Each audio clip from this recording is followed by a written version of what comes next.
నమస్తే welcome to అమ్మా news నా పేరు తరంగిణి ముందుగా బులెటిన్లో హెడ్లైన్స్ చూద్దాం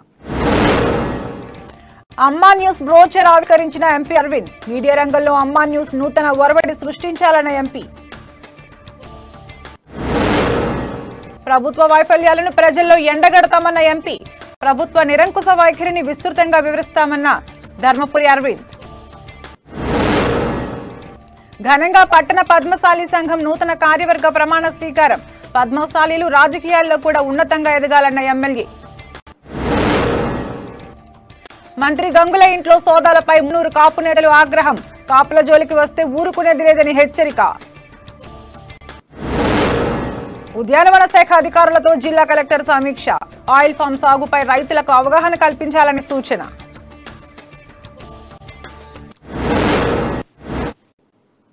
ఇక డీటెయిల్స్ చూస్తే నిజామాబాద్ ఎంపీ ధర్మపురి అరవింద్ అమ్మా న్యూస్ బ్రోచర్లను ఆవిష్కరించారు ఈ సందర్భంగా అమ్మా న్యూస్ యాజమాన్యానికి సిబ్బందికి శుభాకాంక్షలు తెలిపారు అమ్మా న్యూస్ ఛానల్ మీడియా రంగంలో నూతన ఒరవడి సృష్టించాలని ఆయన ఆకాంక్షించారు ఛానళ్లు అనేకం అమ్మ ప్రత్యేకమంటూ ఆయన అమ్మా న్యూస్ ఛానల్ కు స్కూల్ శుభాకాంక్షలు తెలిపారు కార్యక్రమంలో బీజేపీ నాయకులు అమ్మా న్యూస్ నిజామాబాద్ జిల్లా in charge Srinivas town reporter Vijay పాల్గొన్నారు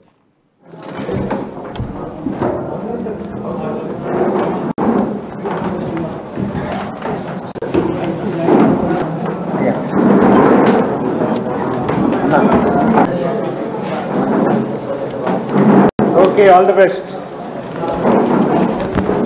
ఛానళ్లు అనేకం అమ్మ ఎప్పుడు ప్రత్యేకం అమ్మా న్యూస్ ఛానల్ యొక్క బ్రోషర్ని ప్రారంభించడం చాలా సంతోషదాయకం అమ్మా న్యూస్ యాజమాన్యం శ్రీనివాసరెడ్డి గారికి రామచంద్రారెడ్డి గారికి నేను శుభాకాంక్షలు తెలియజేస్తూ దేవుడి దయ వల్ల మీ ఛానల్ ప్రజల సమస్యలు బహిర్గతం చేసుకుంటూ ఎటువంటి భయాందోళన లేకుండా ప్రజా సమస్యలపైన పోరాడాలని కోరుకుంటున్నాను నిజామాబాద్ లోని బీజేపీ జిల్లా కార్యాలయంలో ఎంపీ ధర్మపురి అరవింద్ మీడియా సమావేశాన్ని ఏర్పాటు చేశారు ఈ సందర్భంగా ఆయన Madhav Nagar railway bridge ROB పనులపై మాట్లాడారు బీజేపీ ప్రభుత్వం చేస్తున్న అభివృద్ధి పనులను ప్రజల్లోకి తీసుకెళ్తూ టీఆర్ఎస్ ప్రభుత్వ వైఫల్యాలను ఎండబెట్టడానికి జిల్లాలోని అన్ని నియోజకవర్గాల్లోకి వెళ్లి ప్రజలకు వివరిస్తామని అన్నారు మునుగోడులో స్వల్ప తేడాతో ఓడిపోయామని నైతికంగా అది తామే గెలిచామని అన్నారు ఈ కార్యక్రమంలో బీజేపీ రాష్ట్ర నాయకులు గంగారెడ్డి బస్వా లక్ష్మీనరసయ్య ధన్పాల్ సూర్యనారాయణ కార్పొరేటర్లు పాల్గొన్నారు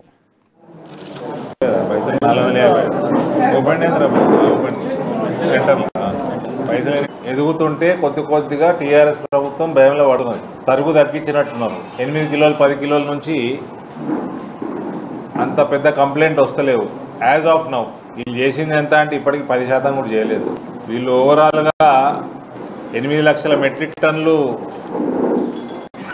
ప్యాడీ ప్రొక్యూర్మెంట్ ఎక్స్పెక్టేషన్ ఉంటే ఇప్పటిదాకా 1,43,000 మెట్రిక్ టన్నులు ప్రొక్యూర్మెంట్ అయింది 20,085 రైతుల దగ్గర నుంచి కానీ వీళ్ళు పేమెంట్ ఇచ్చింది 485 మెట్రిక్ టన్నులకే ఇంకా అంటే ఒక శాతం సగం శాతం కూడా పేమెంట్ ఇవ్వలేదు సరే ఎనీవేస్ ఎక్కువ సమయం తీసుకోకుండా తరుగు ఎక్కువ తీసుకోకుండా రైతుల్ని ఇబ్బంది పెట్టకుండా త్వరన ప్రొక్యూర్మెంట్ కంప్లీట్ చేయాలి ఎటువంటి పనికిమాల రాజకీయాలు చేయకుండా పోయిన సంవత్సరం చేసినట్టు పోయిన సీజన్లో చేసినట్టు ఫాస్ట్గా కంప్లీట్ చేయాలని భారతీయ జనతా పార్టీ డిమాండ్ చేస్తూ ఉన్నాం అదే రకంగా పొద్దున ఆర్మూర్ ప్రాంతంలో 3 రైల్వే ఓవర్ బ్రిడ్జ్ల రివ్యూ చేయడం జరిగింది గోల్పేట్కు దారిలో ఉన్న రైల్వే ఓవర్ బ్రిడ్జు ఈ నెలాఖరికి ఇనాగ్రేషన్కి సిద్ధంగా ఉంటుంది ఈ 3 రైల్వే ఓవర్ బ్రిడ్జ్లు ఇంతకుముందు కూడా చెప్పినా మళ్ళీ చెప్తున్నా పూర్తిగా 100% కేంద్ర ప్రభుత్వ ఫండింగే టీఆర్ఎస్ ఫండింగ్ లేదు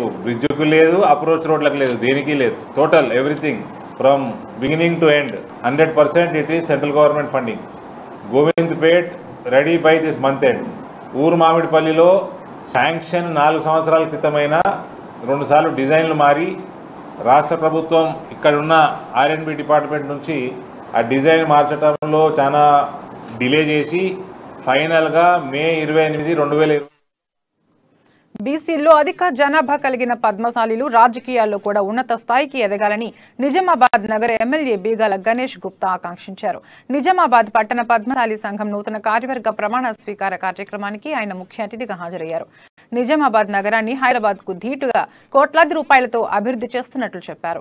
సమాజ అభివృద్ధిలో పద్మశాలి పాలు పంచుకోవాలన్నారు. ఈ కార్యక్రమంలో నూతన అధ్యక్షుడు వెంకట నరసయ్య, కార్యదర్శి మురళి, కోశాధికారి కొండ విఠల్, పాలకవర్గ సభ్యులు, సంఘ సభ్యులు పాల్గొన్నారు.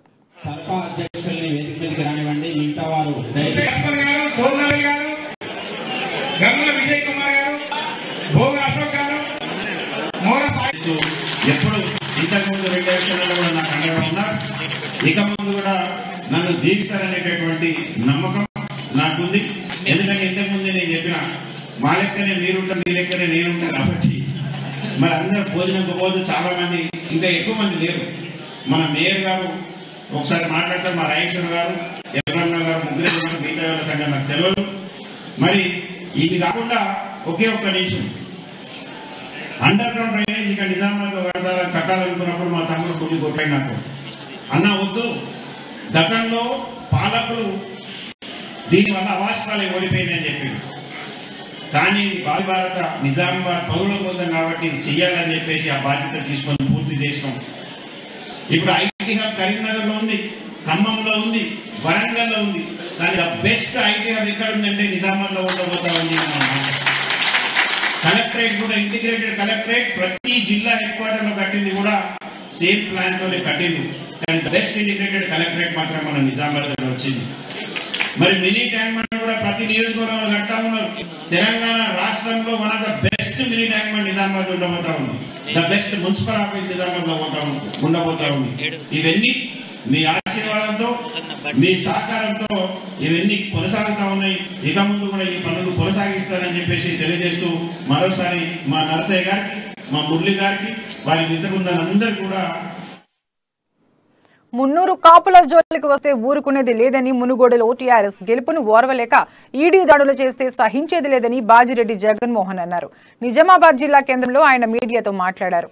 మంత్రి గంగుల కమలాకర్, వడ్డీరాజు రవిచంద్ర మున్నూరు కాపులకు ఐకాన్లని, మున్నూరు కాపు సామాజిక వర్గానికే కాకుండా సహాయం కోరి వచ్చిన అందరి సహాయ సహకారాలు చేసే గొప్ప వ్యక్తులని అన్నారు. మున్నూరు కాపులను ఓట్లతోని గెలవాలని చూసే నాయకుల ఆటలు సాగనివ్వమని తెలిపారు.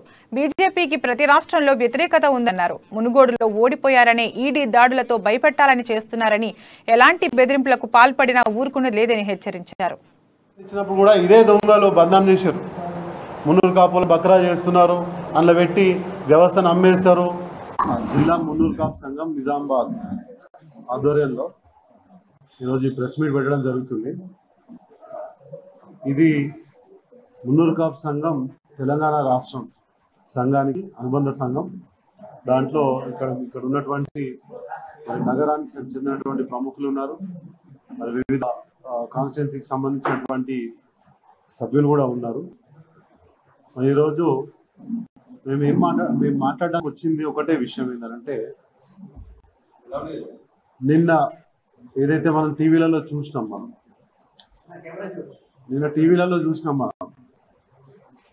టీఆర్ఎస్ పార్టీకి సంబంధించి, మన ప్రభుత్వానికి సంబంధించి గంగుల కమలాకర్ గారిని మరియు వడ్డీరాజు రవిచంద్ర గారు ఎంపీ గారు గౌరవనీయులు, మరి వారు ఉన్నటువంటి ప్రాపకం మనందరికీ తెలుసు.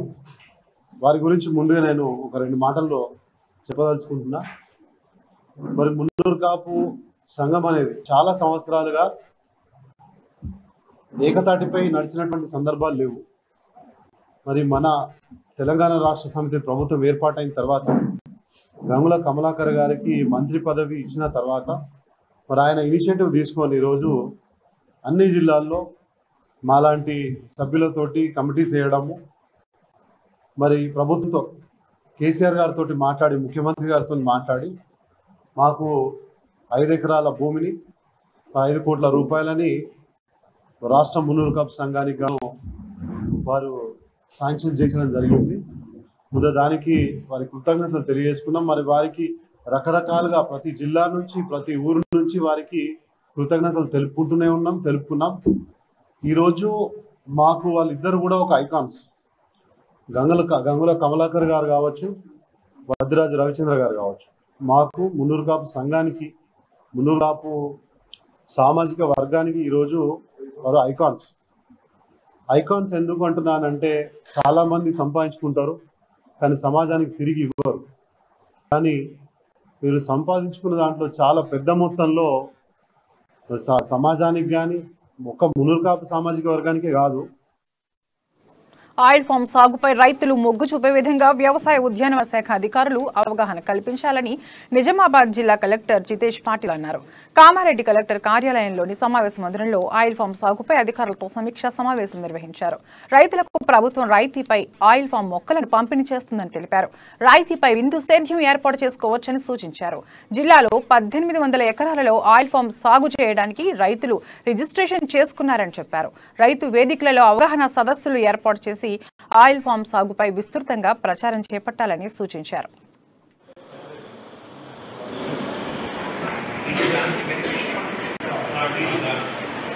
అదే 1800 farmers వచ్చేసి and all that and inspections తర్వాత ఎస్టిమేషన్ వచ్చి మనకి యాక్షన్ అవుతుంది. యాక్షన్ అయినాక work on the field trench కొట్టడం లేదా దెన్ ప్లాంట్స్ తీసుకొని లాస్ట్ స్టేజ్ లో ప్లాంటేషన్ స్టార్ట్ చేస్తారు వాళ్ళు.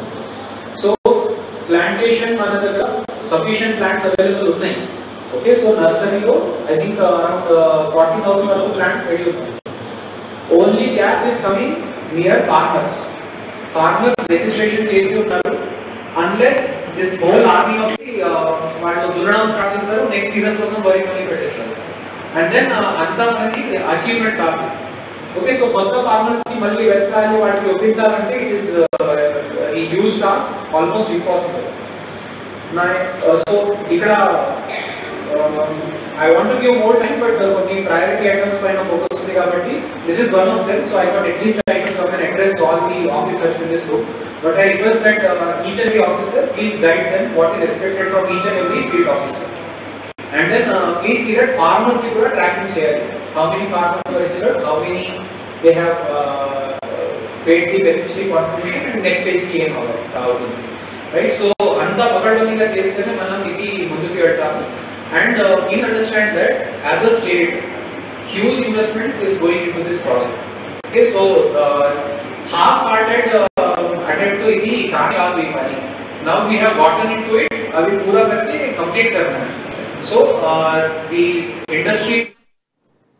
నిజామాబాద్ జిల్లా కమ్మర్పల్లి మండలం పరిధిలో హసకోతూరు గ్రామంలో ఐఎఫ్టియు ఆధ్వర్యంలో బీడీ కార్మికులు ధర్నా నిర్వహించారు. సుమారు 200 మంది బీడీ కార్మికులు ఉపాధి పొందకుండా గ్రామాభివృద్ధి కమిటీ పేరుతో బీడీ కమిషన్దారులను ఇబ్బంది పెడుతున్నారని తెలిపారు. బ్యాంకు సబ్ బ్రాంచ్ లో డబ్బులు విత్డ్రా చేసుకోకుండా, మహిళా సంఘాల లోన్ డబ్బులు జమ చేయకుండా బ్యాంకు మేనేజర్ ని ఆదేశించి సాంఘిక బహిష్కరణ చేయడం సరికాదన్నారు. వీడీసీపై చర్యలు తీసుకోవాలని డిమాండ్ చేశారు.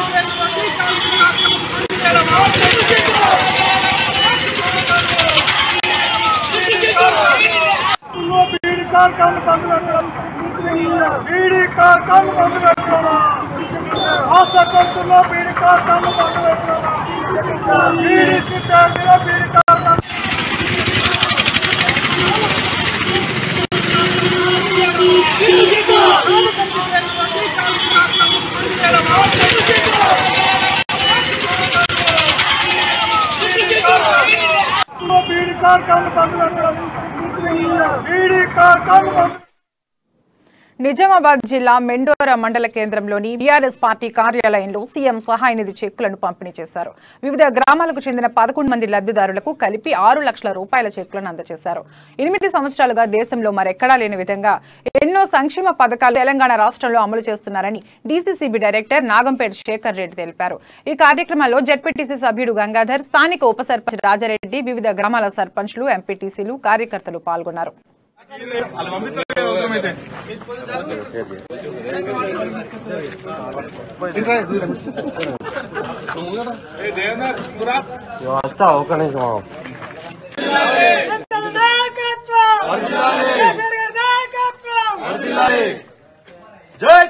పాల్కొండ నియోజకవర్గంలో మన మెండోర మండలంలో ఉన్నటువంటి ఏదైతే ఆరోగ్యం బాగాలేకుండా హాస్పిటల్స్ లో ట్రీట్మెంట్ చేసుకుని మరి ఆర్థికంగా ఇబ్బందులు ఉండి మరి దాని ద్వారా మంత్రి గారు ప్రశాంత్ రెడ్డి అన్న గారి సహకారంతో ఈరోజు దాదాపు 11 మందికి సీఎం రిలీఫ్ ఫండ్ చెక్లు ఇవ్వడం జరిగింది. మరి ఏ పార్టీ అని కాకుండా మరి మంత్రి ప్రశాంత్ అన్న గారు మండలంలో ఉన్నటువంటి ప్రతి ఒక్కరి కూడా ఎవరైనా సరే నిరుపేద హాస్పిటల్లో ట్రీట్మెంట్ చేసుకుని వారు ఆర్థికంగా ఇబ్బందులు ఉంటే తిరిగి బిల్స్ తీసుకొచ్చి పెడితే మరి ఈ పార్టీ ఆ పార్టీ అని కాకుండా ప్రతి పార్టీ వాళ్ళకు కూడా ఇలా ప్రతి ఒక్కరికి కూడా సాయం చేస్తున్న వ్యక్తి మన మంత్రి ప్రశాంత్ అన్న గారు. మరి మన బాల్కొండ నియోజకవర్గ తరఫున మెండోరా మండలం తరఫున మరి టీఆర్ఎస్ పార్టీ తరఫున తనకు ప్రత్యేక ధన్యవాదాలు తెలియజేస్తున్నాం. ఎందుకంటే ఎక్కడ ఏ రాష్ట్రంలో ఎక్కడ కూడా ఎన్ని సీఎం రిలీఫ్ ఫండ్ చెక్కులు ఇవ్వడం అన్నది చాలా తక్కువ. ఎందుకంటే సీఎం గారికి అత్యంత సన్నిహితంగా ఉండి మన మంత్రి ప్రశాంత్ అన్న గారు ప్రతి బిల్లును కూడా తనకు వీలైనంత మటుకు ఎంత వీలైతే అంత మరి ప్రతి చెక్కును కూడా దాదాపు 50%, 60% 1 లక్ష రూపాయలు ఖర్చు అయితే ఆ పేషెంట్ కు దాదాపు 20,000 శాంక్షన్ చేయడం జరుగుతుంది. మరి ఇట్లా దాదాపు ఇప్పటికే కొన్ని కోట్ల రూపాయలు ఈరోజు నియోజకవర్గంలో కావచ్చు మా మెండోరా మండలం కావచ్చు కోట్ల రూపాయలు ఈరోజు ఇవ్వడం జరిగింది. కాబట్టి నిజామాబాద్ జిల్లా భీమ్గల్ మండల ప్రెస్ క్లబ్ కార్యవర్గాన్ని ఏకగ్రీవంగా ఎన్నుకున్నారు. కార్యవర్గ సమావేశం నిర్వహించి గతంలో ఉన్న కార్యవర్గాన్ని రద్దు చేయడంతో పాటు నూతన కార్యవర్గాన్ని ఎన్నుకున్నారు. ఈ సమావేశంలో ప్రెస్ క్లబ్ మండల అధ్యక్షుడిగా జేజే శ్యామ్, ఉపాధ్యక్షుడిగా జితేందర్, కార్యదర్శిగా గోవర్ధన్, కోశాధికారిగా లింబాద్రిలను ఏకగ్రీవంగా ఎన్నుకున్నారు.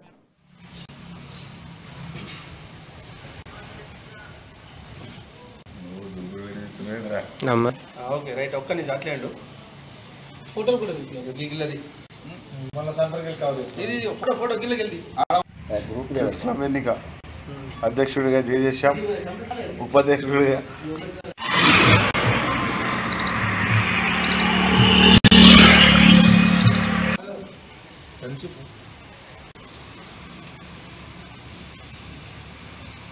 నవ్వురు ఒక మొహంలో కూడా నవ్వులేక బొమ్మలు చూసినట్టు ఫోటో కూడా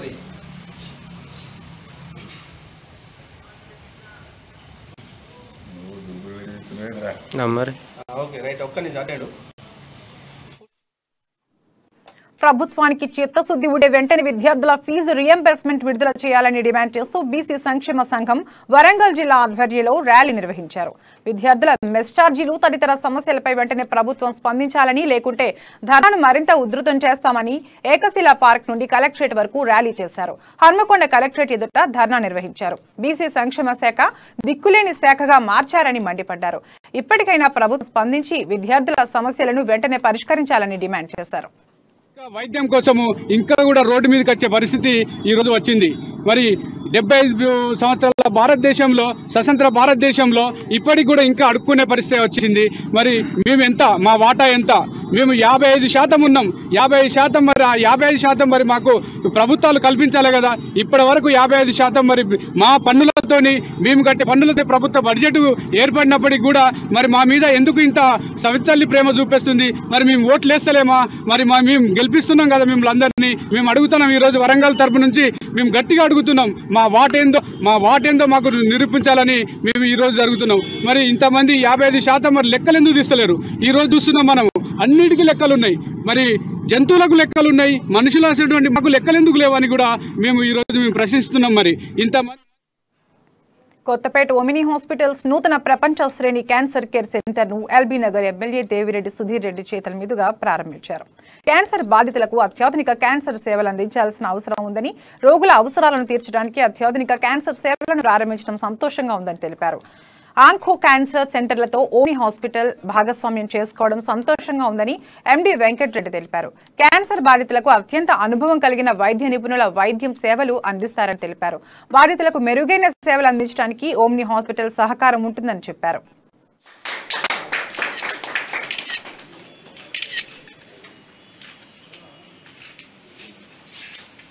To start cancer treatment services at Omni Hospital. Omni Hospital is very well known for quality treatment healthcare services in LB Nagar areas and other branches in Kukatpalli, and we are fortunate to work with them to provide excellent high quality cancer services, world class cancer services in hospitals, Omni hospitals, and all patients I'm sure would benefit from the expertise of our senior doctors, medical oncologists, surgical oncologists. Full-time cancer services would be provided, and we can expect same results as any country in this world. Very happy to introduce onco cancer centers at Omni hospitals in LB Nagar. ఈరోజు omni hospital ఆధ్వర్యంలో onco care అని చెప్పేసి online సంస్థ ఏదైతే ఉంటుందో దాన్ని regular సంస్థగా ఇక్కడ ఈరోజు పబ్లిక్ అందుబాటులో తీసుకొచ్చిండ్రు. కాబట్టి రెగ్యులర్గా క్యాన్సర్కి సంబంధించిన ఎటువంటి ట్రీట్మెంట్ కానీ మరి రేడియేషన్ కానీ లేకపోతే ఆపరేషన్ కానీ లేకపోతే ఇతరత్ర సంబంధించిన ఏదైనా సరే ఫుల్ టైం అవైలబిలిటీగా ఉంటుంది. కాబట్టి ఈ ప్రాంతంలో ఉన్న క్యాన్సర్ రోగులకందరికీ కూడా ఈ యొక్క స్పెషలిస్ట్ సంస్థ ఇక్కడికి రావడం నిజంగా చాలా సంతోషకరమైన విషయం. కాబట్టి రాబోయే రోజుల్లో ఈ ప్రాంతంలో ఉన్న రోగులకు ఈజీగా అందుబాటులో డాక్టర్లను ప్రొవైడ్ చేసిన ఓమ్ని హాస్పిటల్ని ప్రత్యేకంగా అభినందిస్తూ ఈ హాస్పిటల్ మరింత అభివృద్ధిలోకి రావాలి. ఖమ్మం జిల్లా కల్లూరు ఆర్డీఓ ఆఫీసును విద్యార్థులు ముట్టడించారు. తెలంగాణ రాష్ట్రంలో ఉన్న బీసీ, ఎస్సీ, ఎస్టీ, మైనార్టీ విద్యార్థులకు సంబంధించిన ఫీజుల బకాయిలను వెంటనే చెల్లించాలని వారు డిమాండ్ చేశారు.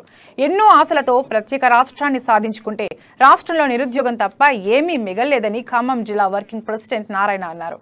ప్రతి ఒక్కరూ చదువుకోవాలని, ప్రతి విద్యార్థికి ఉద్యోగం రావాలని అన్నారు. విద్యార్థులకు కేజీ నుంచి పీజీ వరకు ఉచిత విద్యను అందిస్తామని గతంలో ముఖ్యమంత్రి కేసీఆర్ హామీ ఇచ్చారని, కానీ నేడు తెలంగాణ రాష్ట్రంలో చదువుకుంటున్న విద్యార్థులకు ఏళ్ల తరబడి ఫీజు బకాయిలు చెల్లించకుండా వారిని ఇబ్బంది పెడుతున్నారని ఆగ్రహం వ్యక్తం చేశారు.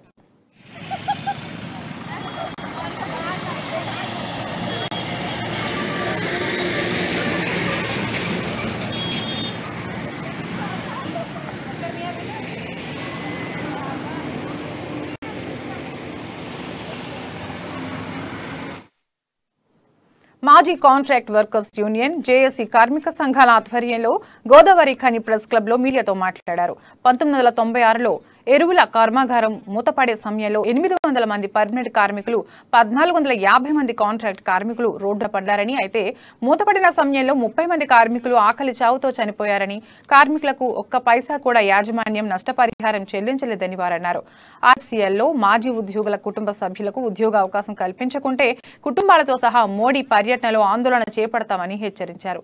మళ్లీ పునరుద్ధరణ అయిన రామగుండం ఎరువుల కర్మాగారంలో ఉద్యోగ అవకాశాలు కల్పించి ప్రస్తుతం పనిచేస్తున్న కార్మికులను పర్మనెంట్ చేయాలని డిమాండ్ చేశారు. భారత ప్రధాని నరేంద్ర మోడీ మానవతా దృక్పథంతో ఆలోచించి తమకు ఉద్యోగ అవకాశాలు కల్పించాలని, కార్మికులను పర్మనెంట్ చేయాలని కోరారు. రాజకీయాలను తన యొక్క అధికారాన్ని తన యొక్క బలం పెంపొందించుకోవడం కోసం తప్ప మరొకటి కానేది కూడా మేమందరం కూడా భావిస్తాను. దాంట్లో భాగంగానే ఇవాళ దేశంలో జాతీయకరణ అంటున్నాడు, కానీ దేశంలో ఎన్ని జాతీయంగా ఉన్నటువంటి పరిశ్రమలన్నింటినీ కూడా ఇవాళ ప్రైవేట్ పరం చేసిండు. దీన్ని ఒక్కదాన్ని ఏమో జాతీయకరణ చేస్తానంటున్నాడు. కాబట్టి ఇదంతా అంబకు, ఇదంతా అతని యొక్క పబ్బం గడుపుకోవడానికే వస్తున్నాడు. కాబట్టి మేము ఈ ప్రైవేటీకరణకు వ్యతిరేకంగా కాంట్రాక్ట్ ఏదైతే ఇక్కడ ఉన్నటువంటి కార్మిక చట్టాల మార్పు ఏదైతే చేసిండో ఆ మార్పును విరమించుకొని 44 చట్టాలను 1999 జూన్ 12వ తేదీన. ఇవి ఇప్పటి వరకు బులెటిన్ అప్డేట్స్. మరిన్ని అప్డేట్స్ కోసం చూస్తూనే ఉండండి అమ్మా న్యూస్, నిజం కోసం జనం కోసం.